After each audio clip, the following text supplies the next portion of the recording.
Welcome on into a special ClaibsOnline edition of Pro Wrestling Talk STL. It's our annual WrestleMania preview, and we are going to look over the next two nights of cards here for you on ClaibsOnline.com. I'm Joe Roderick, joined alongside by John Marecek as we record this on a Friday. You can watch it on YouTube. You can listen to the podcast form. It's all there for you.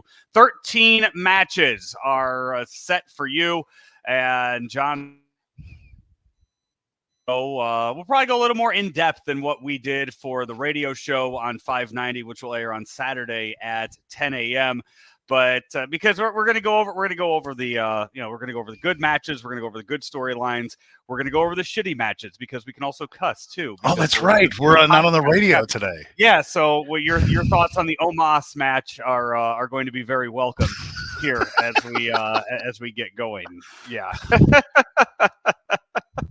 Maybe they should just. I've changed my. Go ahead. No. What do you think? What's your thought on this? They could have a scale versus scale match where they bring them in and they use them as weapons.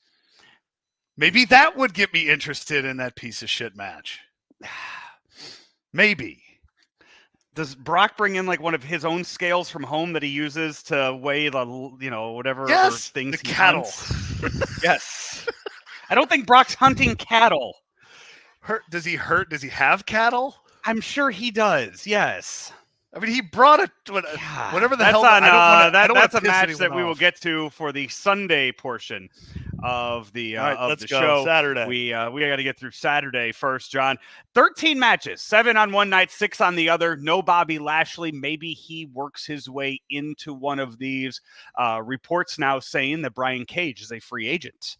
So does that factor into any WrestleMania plans? Not as big as a Cody Rhodes, but still to see Brian Cage in the same ring as Bobby Lashley, which we've seen before. If fans of Impact or wrestling fans in general have seen Bobby Lashley and Brian Cage face off. Maybe that's something that we get at some point in all of this. But let's take a look at what we have on Saturday. And John, let's start from the bottom of the card. Let's work our way up to the top. And the first one, I mean, we have one of these on both nights. We have one of the tag team showcases on both nights of the card. On night one, it's the men's. It's Braun Strowman and Ricochet, the Street Profits, Alpha Academy, and the Viking Raiders. 4 tag teams. I don't know. It's called a WrestleMania showcase match. I don't know if it's a gauntlet match, if it's an elimination match, if it's how they're doing this. I don't know what they're doing. It's just 8 guys they're getting on the card that weren't originally on the card. That's what this is. But unlike the women's match, there are elements of this that will make this match entertaining for the fans. Exactly. It's going to serve a purpose. And the purpose is to have something fun. You can't have everything be serious through the whole show. You need something that's fun. And there are some very entertaining guys in here. Do you need it? No. Is it only here because it's only here because there's 2 nights? And if there was a one-night show, this match isn't on the card. But it's going to serve its purpose. It'll make you laugh, and there'll be a lot of fun little moments throughout the match. And it'll be great in the middle of the card. I mean, I guess one of the, you save it for Monday Night Raw, the Monday Night Raw after Mania. You save, I think, the big Otis reveal.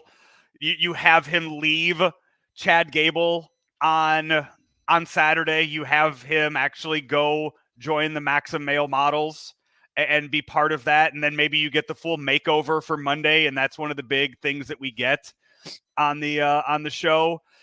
People are going to love it. People love Otis. And anything Otis does it's comedy gold. And he's one of those guys that's going to keep a job in this company for a long time because of what he brings to the table as far as entertainment wise. And I think that's one of the things you get in this match. Let me ask you this, because for the past few years, we get a Gable Steveson appearance at WrestleMania. Or at some point in the year. We haven't seen him in a while. Do we get him showing up in some portion of this match? What is he doing? I don't know. Like, do you know if he's ready to do anything yet? I don't. Like, I have no idea what his status is. And there's no purpose in him coming out if he's not ready to do something. This is enough. There's enough gaga in this thing. They don't need to bring anybody in. You said there's multiple storylines that they can build off of, that can branch out off this match. And that's what kind of works with it. The Gable and the OT stuff, that can branch off. I don't think they break the Street Profits up. I don't want them to break them up. I don't want them to have some sort of a feud between the two of them. I want them to be a tag team that Montez just goes off and has a singles career, and every now and then they still get back together and they're still a group. But that is something also that could come off of this. But no, I don't. I think leave this match to be the just Otis and Otis and Gable, and then feature Montez Ford as the grooming, the superstar that they're grooming to be that next guy to come out, branch out, and to become a star. And that's what this match is. Yeah, don't forget. I mean, you still have Ricochet in there, who's going to do something really cool in the match. Him and Montez will do something awesome. Yeah, you have Braun Strowman, who has never looked better than he does right now. You just don't have anything for him in as far as story wise to throw his way. So maybe that's there. And this is right now what you're getting are 4 tag teams that once you're able to split back the tag belts, one to Raw, one to SmackDown, then you're able to have some sort of direction with these guys. That's what you're going to get with this. And Montez Ford, I think everybody thinks is going to be the superstar in that group. He's going to be the guy that's going to rise above. D'Angelo Hawkins is also, he's also talented too. He's held his own in a lot of matches that he's had one-on-one. And I think that you're going to get something special out of him. I've realized too, we've just sat here and we've talked about all of this. We haven't mentioned the Viking Raiders once. I mean, they're just big, ugly, strong tag team that's going to, they're gonna be rough. They're gonna beat people up, and it's basically kind of an appearance type showcase for them to be out there in all of their garb and their entrance and everything. Yeah, and who knows what's going to happen with the tag belts, if they split them up at some point, or if they just go to one, or if they keep the 2 and whoever comes out on Saturday keeps both of them. But if it does go to a babyface team, they need heels to feed to that group. And the Viking Raiders are a monster heel tag team. And there really isn't another one besides them and the Usos. Oh, and from a size standpoint, they're the one. Yeah, and I want to say, Maxim Male Models probably would have been billed as heels. Probably, that seems like they would have been bad guys, but you can't do that. What are you going to do with that? Part of it. You're just. The thing is though, if Otis is with them, if Otis is with them, you could put the belts on it and you can have. No, fun you with can't. That. No, you. Yes, can't. you can. No, you can't. It's stupid. They could bedazzle them. They could look. Think of all the accessories that they could put on those titles. God, the charms. What's it called? What are the things you put in your Crocs? Stupid gibbets. Gibbets. They could put gibbet. Yes. Instead of a belt, they could have. They could have a championship attaché. The things that they could do with that. Look at you. Thank you. No. I want to see that now. No. I want to see it. Whatever over the shoulder little satchel. That's what I want. I want to see them take the belts and make it into that. That's great. I'm glad you want to see that. Somebody needs to. Their family and you, and their parent and their friends.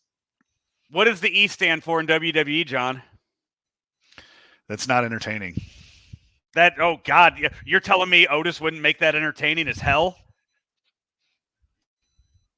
It's not entertaining. It would be entertaining.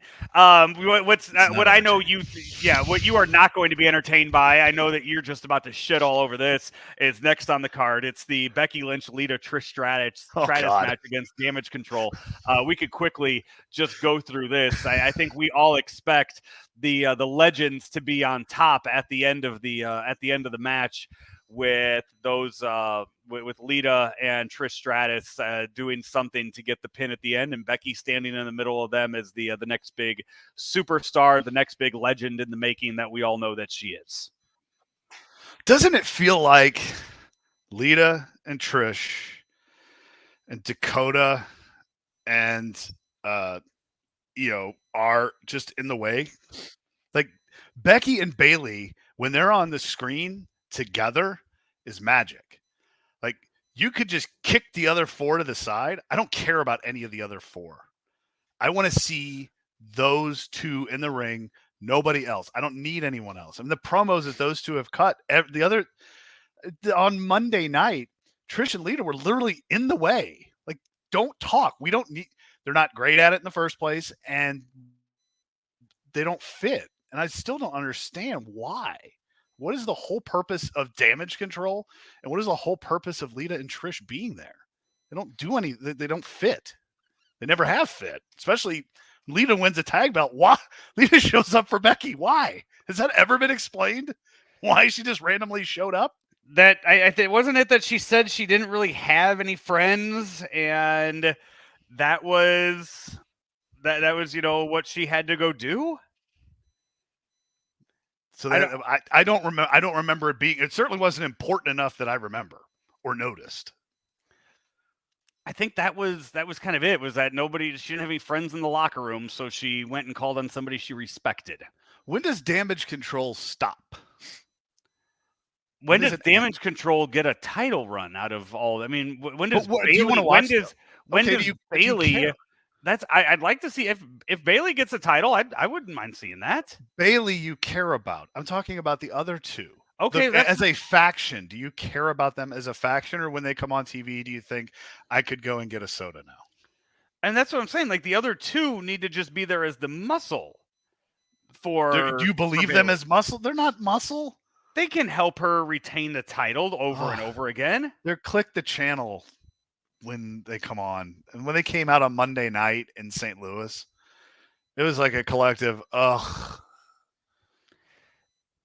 I think with Bayley with the title is, I think that is something that you would watch. Yes, Bayley with the title. That is something that you can get behind. I absolutely. But what my point is, the other two are just kind of in the way, and that goes for both sides of this match. And I assume that Trish and Lita are just there to try and sell the tickets that they've already sold, that they don't need to sell. But I don't think this show doesn't need, legend stars, especially in this match. You have the one that you need. You have somebody on Saturday in John Cena, and the Bloodline storyline sells the rest of the company. Yeah. We'll get to that John Cena match in just a second, but quickly, let's talk. We talked Becky Lynch. Let's talk about her husband, Seth freaking Rollins, who's facing Logan Paul. They put the two of them on the card on Saturday so they can just hang out together with their child on Sunday. For that's what it is. Or they, I mean, they'll have to be back for Raw on Monday, but maybe they can go do something in LA. You could go to Disneyland. Maybe they can do that. I don't know. Do you want to take is their kid, 2 by now? Oh yeah, you do. For pictures. Absolutely. Oh, okay. All right. Well, maybe that's what they do during WrestleMania on Sunday.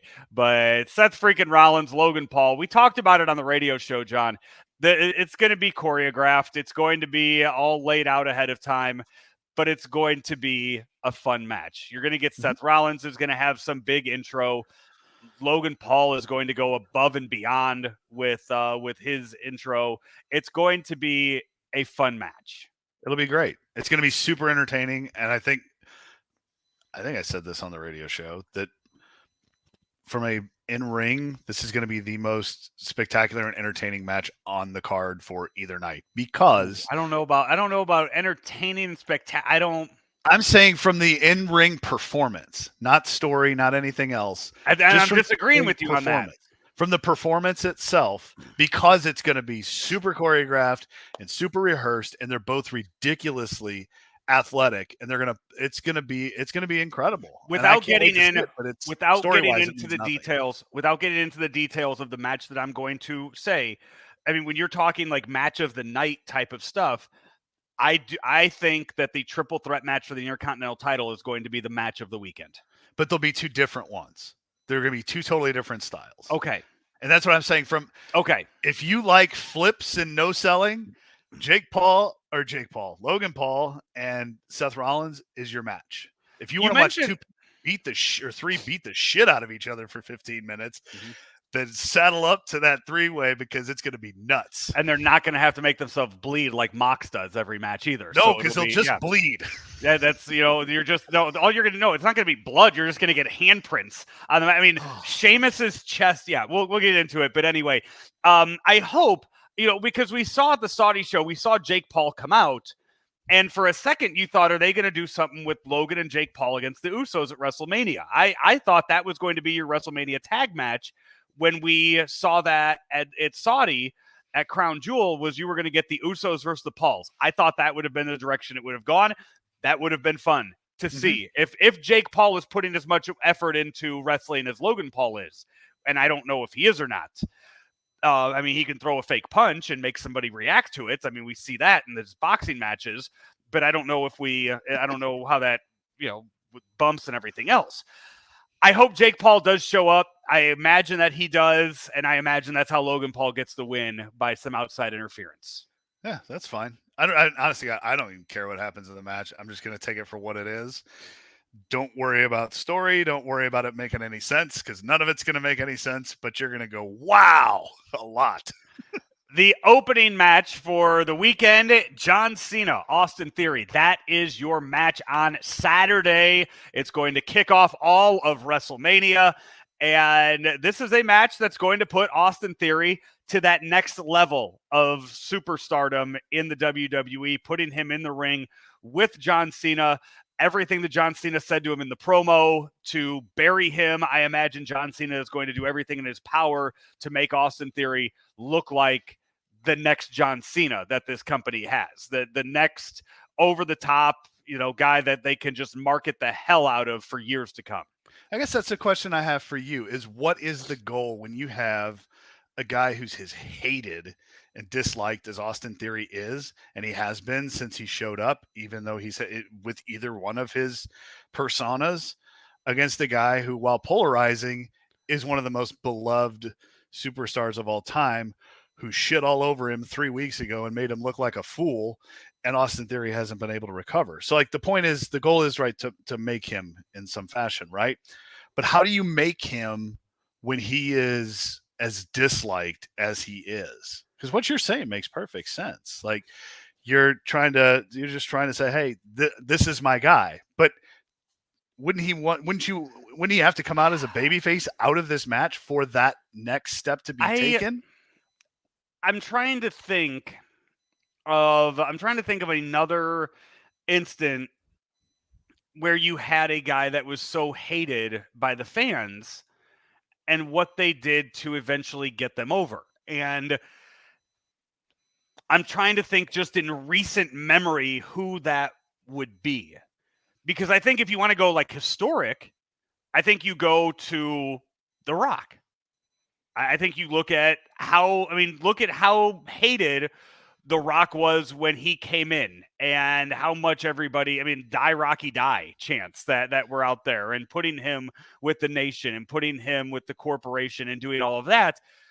What did The Rock do? What did they do with The Rock back in 1998, 99 to put him over and make the crowd love him? The same thing that they've done that Seth Rollins has done. You make him entertaining. If you take Seth Rollins' music away from him and the sing-along, he's not a babyface, because he's exactly the same person as he was before the sing-along. The Rock didn't really change. He just was so entertaining, he was impossible to hate. Okay, so do you do that with Austin Theory? Or he's not entertaining, though. But we don't know that yet. We don't. He's 24 years old. I know. I understand that. We don't know. So maybe, so let me compare him to another 24-year-old wrestler in a different company. No, he's nowhere close to that. Okay. MJF is what, do you keep putting him on track to just make him as absolutely hated as MJF is in AEW? Is that the future of Austin Theory, where you just continue to make him an asshole, continue to make him hated, and you don't care about what the next 3 years look like for him marketing wise. He is just your red hot heel that everybody hates. Yeah, I think you can do that. And you can do it both ways. As I think about this, you can have that moment where John Cena makes him and they have that little moment in the ring and then he just destroys him and he walks off as with even more hate than he did when he came in. I mean, that's a way to do it. But he's got big shoes to fill being put into this match because that you said they have high expectations coming out of this that he's going to have to live up to. And I don't know that this has gone the way that they had hoped. The build up to this thing, I don't think it has. But when he comes out on Monday night, he better have something. He better be ready to go after whatever happens over the weekend, because that is the whole point of this, is for him to make this next step. As much as Cena should beat the shit out of him, the way that this is all led up to it, that's, you and I know that's not going to happen. That's not the whole purpose of this. John Cena's not going to go rolling around doing U.S. Open challenges again. No, it'd be fun. It would be awesome. I don't know if he has that. I mean, I'd like to see one more run in Cena. I think that'd be nice if at some point he does that again. And I always enjoy seeing him come back. I just don't, I think, is he on? Yeah. As we put this out, as we're going to put this out Friday afternoon, I'm trying to think if he is on SmackDown or not tonight. I do not know. Yeah, I can't remember. I would imagine everyone you want on that show is there. I mean, they're all there, so you might as well throw them all on. Yeah. Put all the big dogs on there. All right, John, we're up to the big matches on Saturday now. You have your top 3 matches on the card, and I can't believe it. I mean, if you would have told me 6 months ago that this was one of the top matches on your WrestleMania card, you would not have believed me. Dominic Mysterio, Rey Mysterio. It is one of the matches I imagine that people are looking at. This is one you want to be in your seat from start to finish on this match. And it's there on Saturday night, and I can't wait to watch it. This is going to be cool. They have a chance to have a very, very cool moment standing in the ring, looking at each other and jaw-jacking at each other. I mean, how about that for a Christmas card for the family? 2023. I mean, let's take away the fun storyline and the angle and all that stuff. And just from a personal perspective, could you imagine you and Hudson standing in the ring at WrestleMania together for that moment? Like, when you're his age and you have a son, you never think that that's even going to be possible. That I'm going to be wrestling at that age and my son's going to be at a young age, be in that position. And that's really special, and probably is going to be a little emotional for both of them. It's a good thing. I mean, it probably is a good thing that Ray's wearing a mask. Honestly, it really is.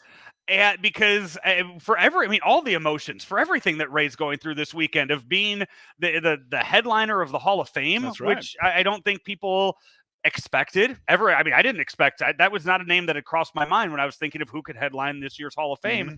I was not expecting Rey Mysterio to be that name. Absolutely well deserved. I'm not saying that.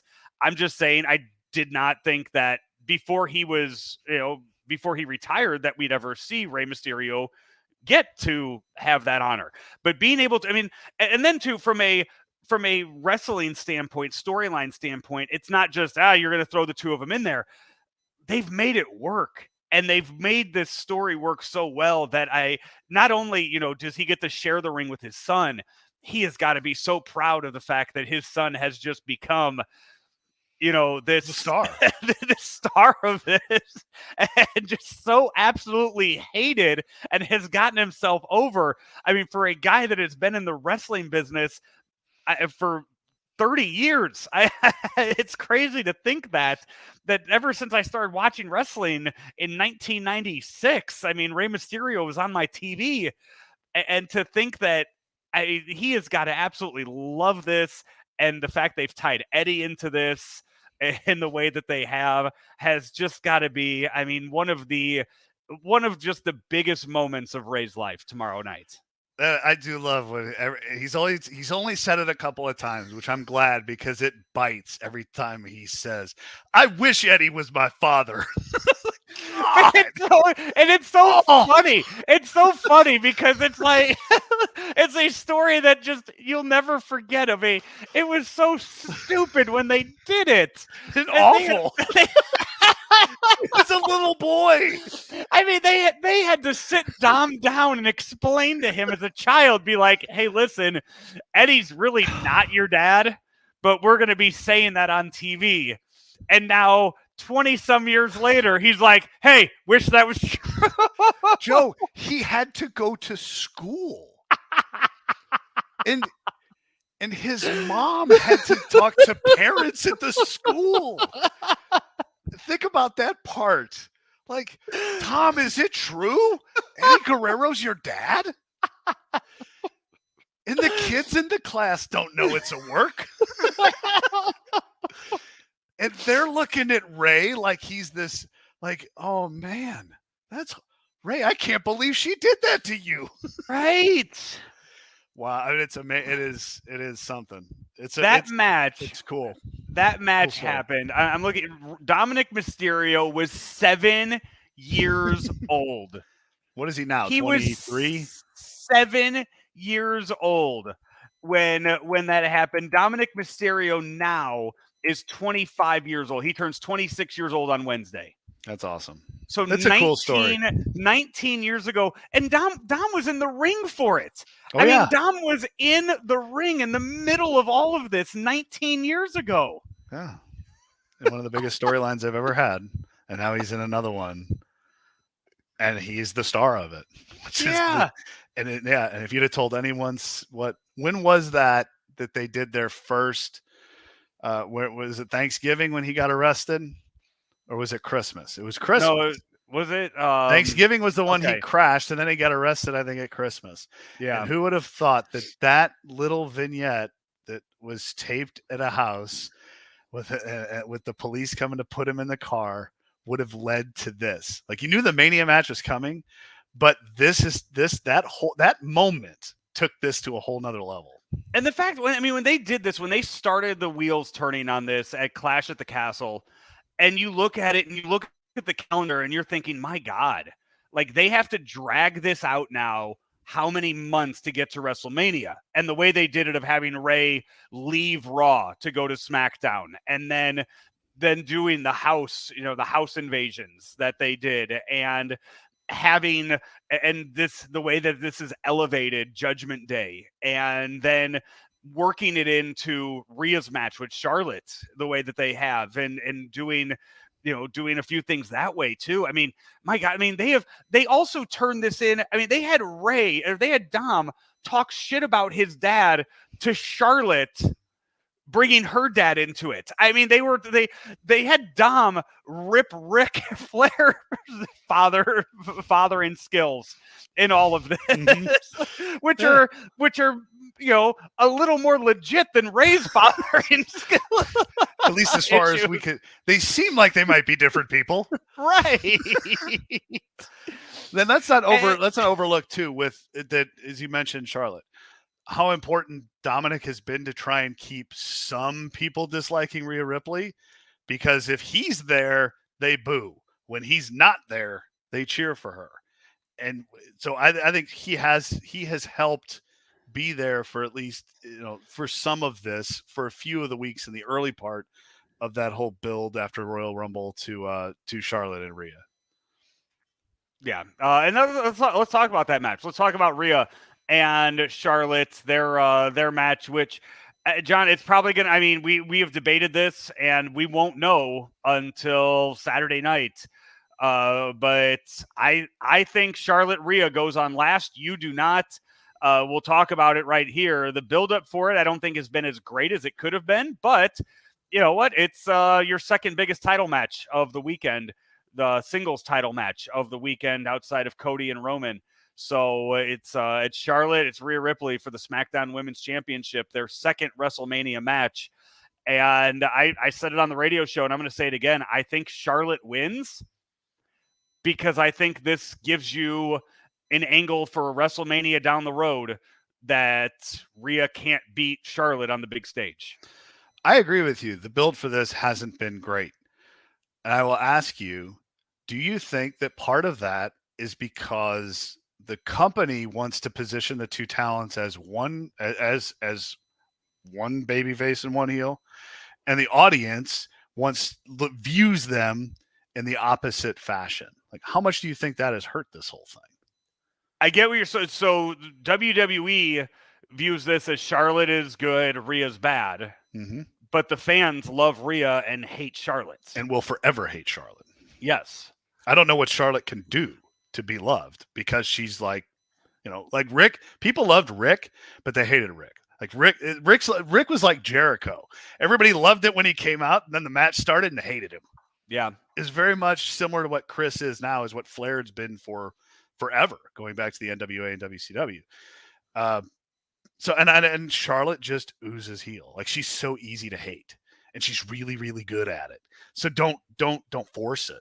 If the audience wants to embrace it, let the audience embrace it. But you're not going to be able to force her as a babyface on the audience. But Rhea, they love her, for one, because she's cool and she's entertaining and she's powerful and she's not Charlotte.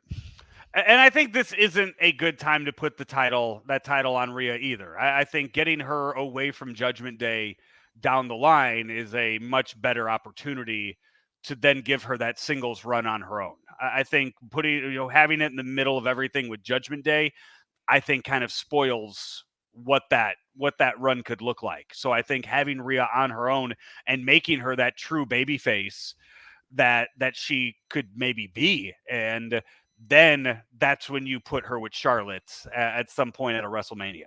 Yeah, and she's going to come out as a babyface because it's impossible, because there's nothing that she can do that's not going to. But you could flip them both for sure easily by having Charlotte cheat, and that's what Charlotte does, and that's what the family does, and that's fine. And then that leaves your opening for them to come back again.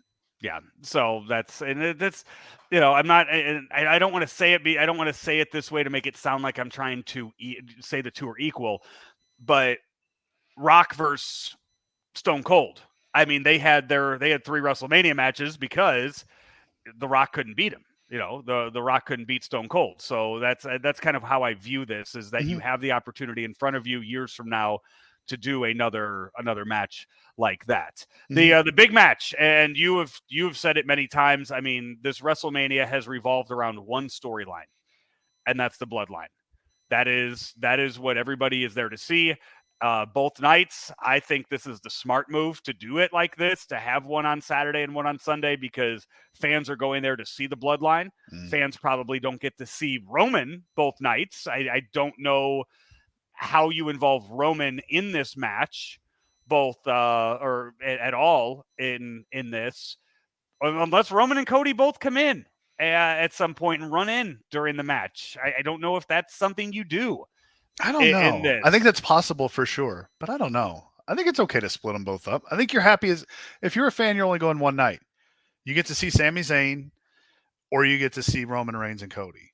And I think people love Sami so much that you can come away, if you just go Saturday and you see the bloodline thing at the end and you get Sami, that I think you can be okay with that. You get to see Sami both nights.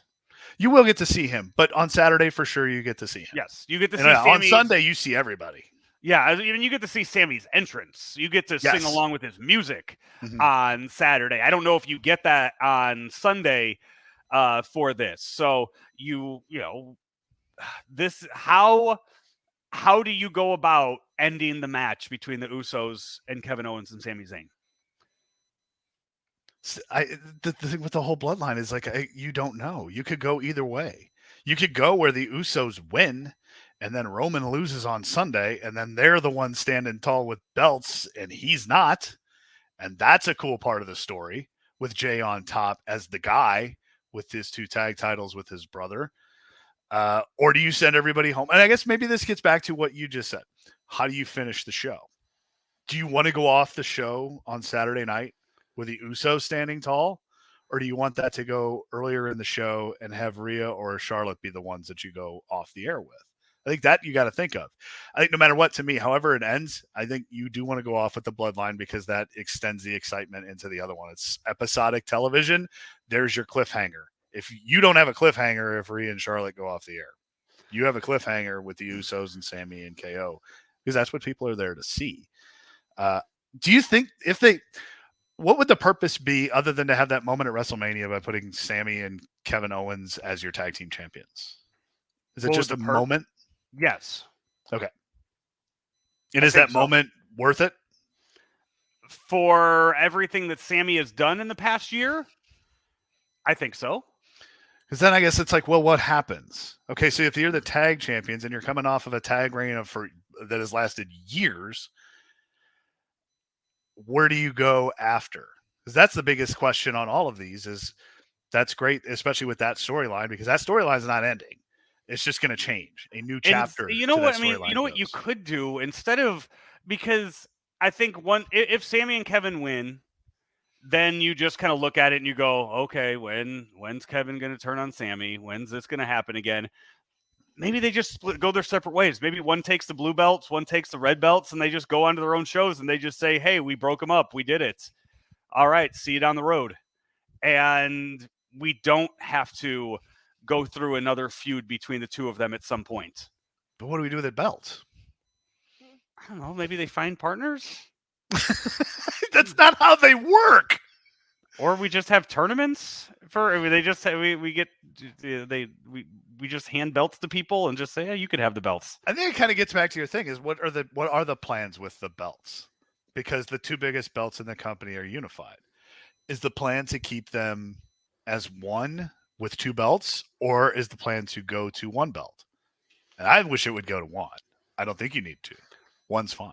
I'd be fine with that, yeah. And then you just have everybody. Yeah, I don't think you need to have both shows. You could just have the rosters go all over the place. So there you go. That's night one here on our WrestleMania preview, brought to you by Central State Sandwiches, the new sandwich and appetizer food truck opening in 2023. Kyle was supposed to join us on the show today, but he actually had some deliveries coming. Good. He has some new equipment coming for the truck that is going to be opening up soon. Hey, if you don't want to wait for the truck, Bootleg and Bob's has your Central State Sandwiches each and every Thursday night from 7 p.m. to midnight, 3457 Morgan Ford Road in Tower Grove South. Also, they cater parties and events at centralstatesandwiches.com. That's centralstatesandwiches.com. Inspired sandwiches from the gateway to the West. Rolling on here for the Sunday shows. Only 6 matches on this card, John. I'm going to do it the same way that we just previewed the Saturday shows. Let's start off with that women's match. Liv Morgan and Raquel Rodriguez. You got to stay with me when I read the tag matches here, because the other side were actual tag teams, I guess, besides Braun Strowman and Ricochet. Yeah, so you get Liv Morgan and Raquel Rodriguez, Natalya and Shotzi, Sonya Deville and Chelsea Green, because I guess Carmella's injured. Mm-hmm. And then the only actual team, Ronda Rousey and Shayna Baszler. Ronda Rousey headlined at WrestleMania like 3 years ago. Yeah, it was 2019. And 4 years ago. Yeah, she headlined it around like midnight. It was that's true. There weren't as many people watching as there were at the beginning of the show. I was not. I was not. I was checked out. I was back in my hotel room because I had a flight the next morning at like 6 a.m. The next day is probably when they thought, what if we did 2 nights? Yeah. We can't do this anymore. Yeah. I don't. This is filler between. This is your buffer match between something great and something greater. I don't know if that's between the main event and the Hell in the Cell, or if it's between the IC match and the Hell in the Cell. I don't know, but it doesn't go on first, and it's going to be something that kind of lets everybody up so that they can be ready for the next big thing to come. Could you just put this match on while you're lowering the Hell in the Cell and just get the Hell in the Cell all set up and ready to go, like while this match is going on in the ring? Hey guys, you can't use this, okay? We're just going to get it all ready. Yeah, okay, you guys are in the ring. Okay, we're going to lower the cage. Don't pay any attention to the employees that are walking around making sure everything's secure. Just you guys do your thing. It's so awful. I feel bad. I mean, they're on the card. They got a payday, and they have a chance to do something. I mean, they have an opportunity, and that's all this. They have done almost nothing to focus on the women's tag team division. They haven't even tried. No. I mean, look who the tag champs are, for God's sakes. Yeah. So, yeah, I don't feel as bad about it. So I don't know. Could we get out of this at least? Could we The only thing that I see that would come out of this that is Chelsea Green and Carmella together would be awesome. It would be. I don't. What is Carmella's injury? I don't know. Is it a real injury? I'm not sure. If it's not a real injury, those two together is going to be money. People will want to watch those two together. It'll not severe. It says it is not a severe injury that she is that's happened. Yes, because I was disappointed we didn't get those two at Raw. Yeah, I was very excited to see them because they will be entertaining. The only thing I see that could come out of this that could be fun is Ronda and Shayna Baszler. And they could have a shoot fight and, like the IC match, beat the shit out of each other for 15 minutes.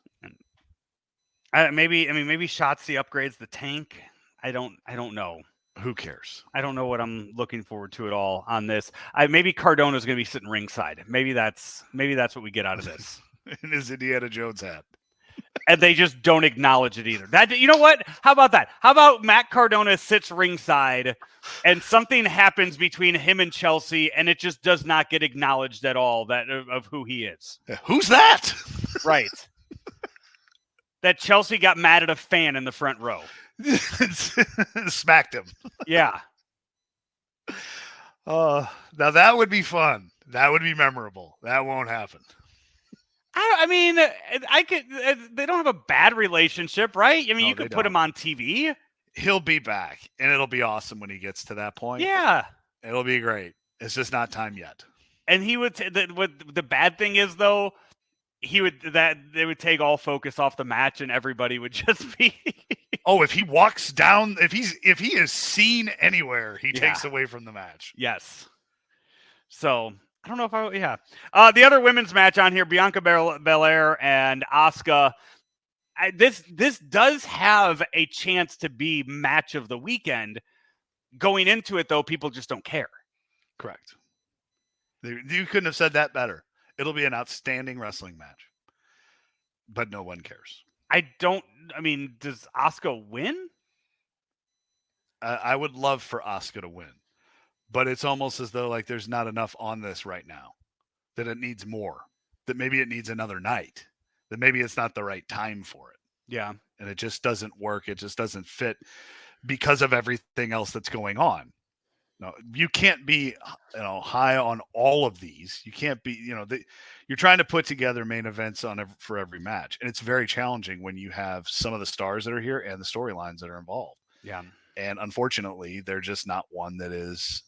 Because nobody hates Asuka. You can't hate Asuka. And Bianca Belair is such a super over baby face and is so huge with kids that I don't know that you can do anything with her but keep her as she is. It's kind of like that conundrum they always had with Cena. That Cena is so loved by kids that if you turn on him, you got a problem because that's a big moneymaker. And Bianca Belair on the women's side is that. She is that moneymaker. And you could see it when I was there at Monday night, and when she came out, you looked around and it was like, oh my God, this isn't like, you're not talking 25, 35, 40-year-olds that are over here cheering. There are 10-year-old girls, and that is an audience that doesn't exist in wrestling, but it does for Bianca Belair. You mentioned every match on the card. You're trying to make it a main event. Perfect segue into the next match between Brock Lesnar and Omos as those main event everywhere, right? It's if not for Roman and Cody, this would be ending the card on Sunday night. Brock Lesnar and Omos. Real plain and simple. We've talked about it since they first teased the match. Brock Lesnar is going to pick up Omos, deliver an F5, and the replay is going to be shown over and over and over and over again. And then what? Omos goes away because there's nothing else. He can't show up on Monday and be like, look at me. Oh! Other than like, this is the most Vince McMahon match on the weekend. And other than that, I have no idea what the purpose of this is. It's all for the shots. Brock standing in the ring, looking up at him, which they did. And now it's Brock standing in the ring, looking at the hard camera with Omos on his shoulders after he tried, as you said on the radio show, 2 times to get him up. Yes. And then he does it. And then maybe he kicks out on one of them and he does it again and we're done. Nope, he doesn't kick out. You give it to him one time, one F5, Omos is out. And then I think come Monday, you have MVP start recruiting his next group, his next stable. That's what you put Omos as a part of at a week or two from now.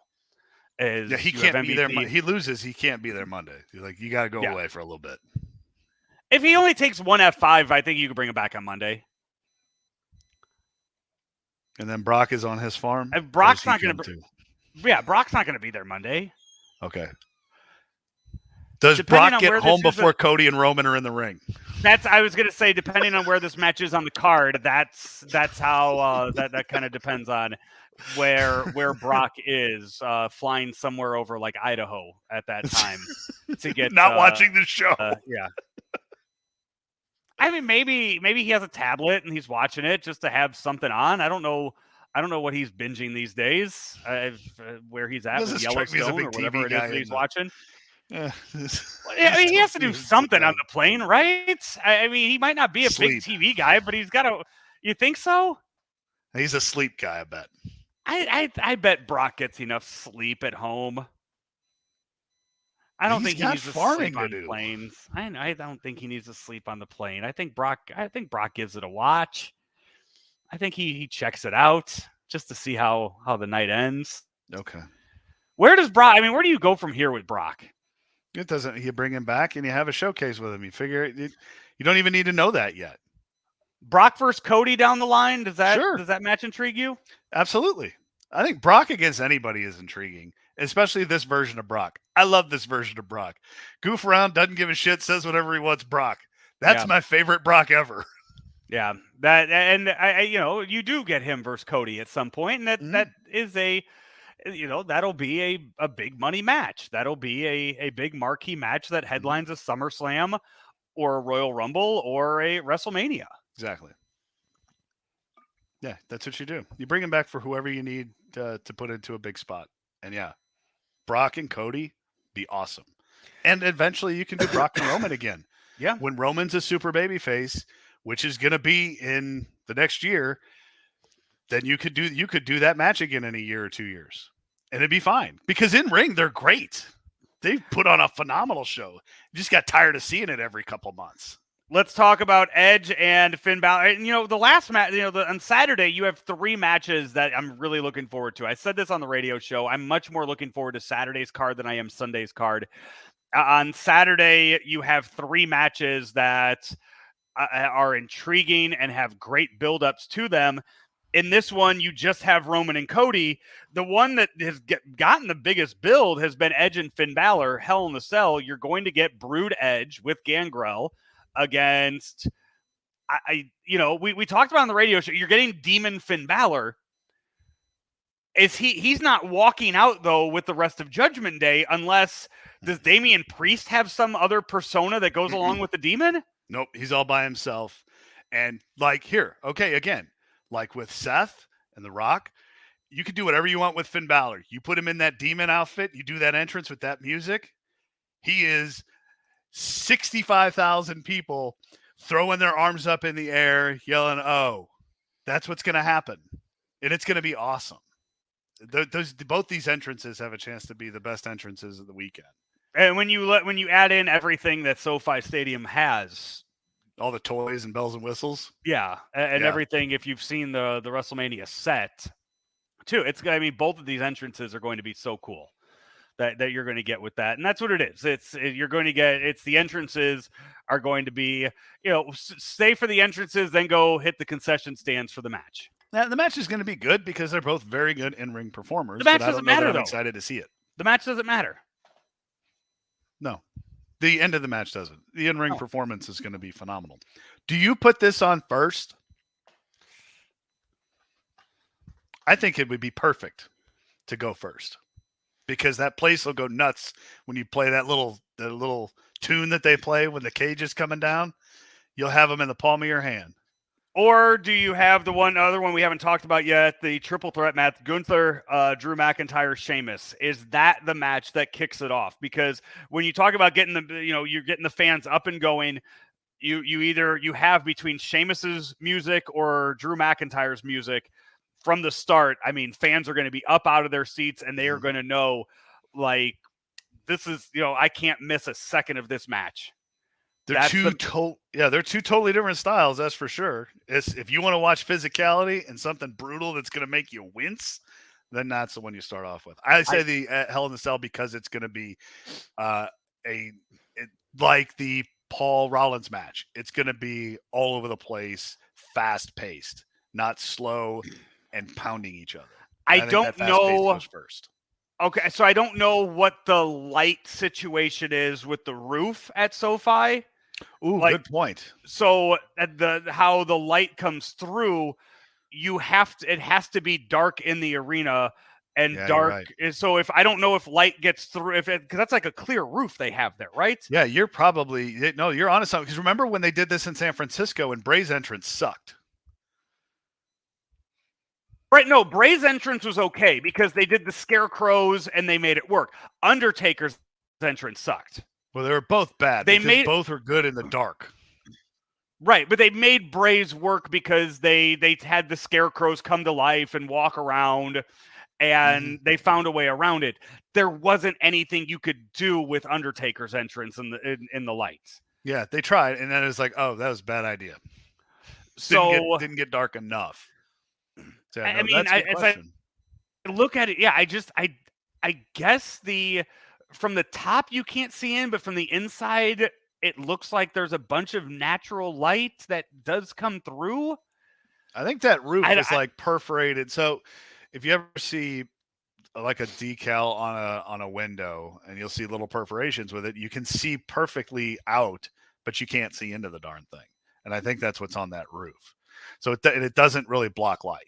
It blocks it just a little bit, but it doesn't work like any kind of a tint. If it's sunny and you've got a big roof like that, yeah, you're right. You do have to put it later.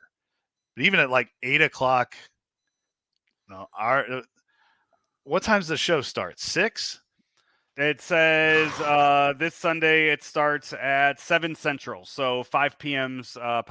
Pacific. Can you get to 8, 10? You can't get that late. Unless you're going to have Mania end at midnight Eastern time. No. I mean, yeah, you could have it ended at midnight Eastern time. That's great. Kids love that. Yeah. Well, you can do whatever you want. It's on Peacock. There's no pay-per-view. Final match on the card, Roman Reigns, Cody Rhodes. This is what has been building up now for several months. This has been your known main event for several months. Does Cody Rhodes finish the story? Does Roman Reigns make it to 1,000 days of his title reign against Cody here in the main event? The more you talk, you mentioned earlier, I like the idea of the Usos keeping the belts. You keep sway. I keep going back and forth. What's going to happen? I know. Isn't this great? I don't know. And I wonder, you have to know as of Saturday what's going to happen. Do you? Yes, you do. Why? Because if like you said, what happens in Saturday's I see what you're saying. Okay. Yes, what happens in Saturday's tag match, does that weigh into what happens in Sunday's match? So at what point, or does Triple H know for sure right now how his show is ending on Sunday night? I was just going to ask you that question. At 4:43 Eastern time on Friday, are they 100% sold that this is how the show ends? No. I don't think you can be. Like, I think it'd be really hard to say. I mean, at some point, they're going to have to say that this is it, we're done, and I'm walking away. Like, that has to happen at some point. But just as you and I are talking about, and this is just us, and we don't have a quarter of the knowledge or ideas that they have in that room or in those rooms where they're talking about these things and coming up with all these different scenarios and where it goes in, July and August and into November. Can we text Bruce? He doesn't know. I guarantee you Bruce he's got a pad somewhere that's got a whole bunch of ideas, and I'll bet most of them you'd read them and go, wow, that would be great. Wow, that would be great too. Wow, I could totally see that. Get behind that. I think I have Cody's email. You want me to email him? I'm sure he'll shoot you right back. He's not busy at all. I don't know. I think there's so many times we come into WrestleMania, it's like, I know it's going to happen, and I want it to happen. I mean, even Daniel Bryan, which wasn't the original plan when he won, you knew when you got there it had to happen or that place was going to riot. And it happened, and it was awesome. It was everything you wanted it to be.